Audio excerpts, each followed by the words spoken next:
Hello student, कैसे हैं आप सभी। आशा है आप सभी बहुत अच्छे होंगे और अपने लक्ष्य के प्रति जागरूक होंगे। ऐसी ही मेरी कामना है कि सदैव आप अपने लक्ष्य के प्रति जागरूक रहिए और एग्जाम की अच्छे से तैयारी कीजिए, क्योंकि आपके एग्जाम 24 फरवरी से शुरू होने वाले हैं और सबसे पहले हिंदी का ही पेपर है। तो मैं हिंदी में आज आप लोगों के आपके एग्जाम में जो खंड काव्य आता है, जो जिले वाइज होता है, लेकिन मैं आगरा से रिलेटेड जो है खंड काव्य त्यागपति, उनके जो मुख्य पात्र हैं हर्षवर्धन, उनके चरित्र की विशेषताएं या चरित्र चित्रण लेकर मैं आपके सामने लेकर आई हूं। तो चलिए आइए शुरू करते हैं। आदर्श पुत्र एवं भाई। आदर्श पुत्र एवं भाई, तो राजा हर्षवर्धन आदर्श पुत्र एवं भाई हैं। अपने पिता की अस्वस्थता का यानी बीमारी का समाचार सुनकर वे शीघ्र ही क्योंकि वन में शिकार खेलने जाते हैं, सुनकर के वे तुरंत ही वहां से लौट आते हैं और अपने पिता का भरसक इलाज यानी उपचार कराते हैं। दूसरी ओर उनकी जो माता है, उनके पिता से पहले ही आत्मदाह करने की सोचती है, तो वो अपनी माता के आत्मदाह का विचार सुनकर व्याकुल हो जाते हैं और उनसे याचना करते हैं। क्या कहते हैं?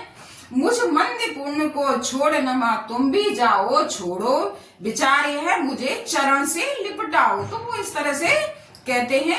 ये कोटेशन है 2 लाइन की, तो आप इसे लिखेंगे तो आपके एग्जाम में जो लिखेंगे उसका इंप्रेशन ही अलग होगा।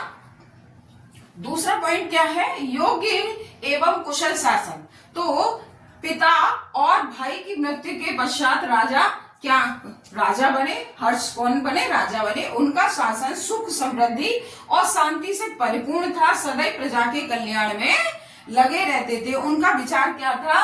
नहीं अधिकार नृप को पास रखने, धन प्रजा का करे केवल सुरक्षा, देश गौरव ध्वजा का। तो ये दूसरा कोटेशन है। तो इसे आप जब एग्जाम में लिखेंगे तो इंप्रेशन अलग ही होगा। तीसरा पॉइंट क्या है? साहसी पराक्रमी एवं धैर्यशाली। तो राजा हर्षवर्धन साहसी पराक्रमी और क्या थे? धैर्यशाली थे और धैर्य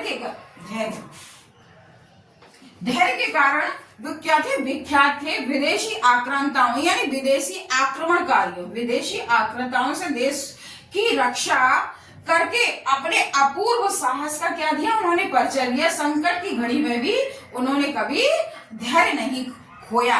माता पिता भाई की मृत्यु पर भी उन्होंने धैर्य धारण कर रखा, यानी धैर्य बनाए रखा। तो एक कोटेशन की लाइन है, क्रंदन करती थी प्रजा, शांत थे हर्ष धीर। यानी प्रजा तो क्रंदन कर रही थी, रो रही थी, लेकिन हर्षवर्धन जो थे वो शांत और गंभीर थे। अब जो चौथा पॉइंट है आपका, कर्तव्यनिष्ठ एवं धर्मपरायण। तो हर्ष ने आजीवन अपने कर्तव्य का पालन किया, सुख शांति और कल्याण के लिए कार्य करते रहे। बहन राजश्री को वन में खोजकर अपने कर्तव्य का परिचय दिया, क्योंकि राजश्री के पति की हत्या कर दी गई वन में, तो वे उन्हें खोजकर परिचय दिया और उन्हें अपनी गद्दी पर भी बिठाया, उनके नाम से शासन चलाया और समस्त धर्मों के मध्य एकता स्थापित की। क्या किया उन्होंने? धर्मों के प्रति एकता स्थापित की। तो ये आपका चौथा पॉइंट है। अब पांचवा पॉइंट क्या है? त्यागी दानी और दृढ़ निश्चयी। तो हर्ष त्यागी दानी और दृढ़ निश्चयी थे। प्रयाग में प्रति 5 वर्ष वे अपना संपूर्ण यानी सर्वस्व दान करके और वहां से वापस आते थे। यानी जितना भी उनके पास धन था वे संपूर्ण दान करते थे और फिर नई प्रक्रिया से प्रजा के साथ प्रजा की रक्षा करते हुए, उनका पालन करते हुए वे एक कीर्ति का स्तंभ खड़ा करते थे। तो ये आज के लिए इतना ही। आशा है आपको बहुत अच्छे से समझ में आ गया होगा और आपके एग्जाम के लिए ये बहुत ही ज्यादा महत्वपूर्ण है। तैयारी कीजिए। Best of luck. और मेरे चैनल को अभी तक सब्सक्राइब नहीं किया हो तो सब्सक्राइब कर दीजिए। धन्यवाद।